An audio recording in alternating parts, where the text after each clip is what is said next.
शेतकरी मित्रांनो नमस्कार, मी नितीन चव्हाण.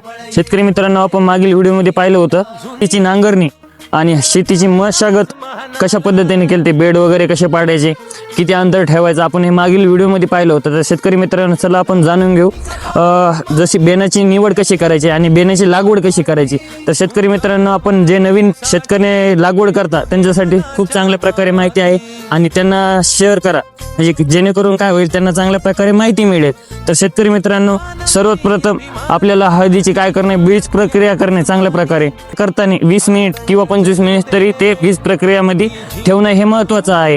तर बीज प्रक्रियाला काय लागणार आहे, तर जे बुरशीनाशक आहे, 2 प्रकारचे बुरशीनाशक आणि 1 प्रकारचं कीटकनाशक, अशा पद्धतीनं आपल्याला त्याचं 200 लिटर पाणी करायचं. जसं 200 लिटर जर पाणी केलं तर काय होईल, आपल्याला पूर्ण हळद जे एकर भराचे आहे त्यात आपण ते भिजून ठेवू शकतो.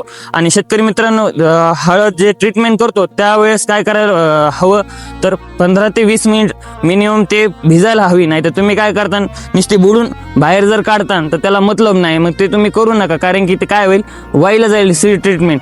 कारण की ज्या जमिनीमधली हुमणी किडी जी आळी असते ती खाऊन घेणार. कारण की पुरेपूर जर सीड ट्रीटमेंट नाही झाली तर जर्मिनेशनला खूप प्रकारे प्रॉब्लेम येतो. तर शेतकरी मित्रांनो, सर्वात प्रथम जर आपले बेड पाडणं झालेले आहेत तर बेड पाडताना आपल्याला सर्वात प्रथम लक्ष काय करायचं, तर जी हळद आहे आपली ते चांगल्या प्रकारे लागवड करायची.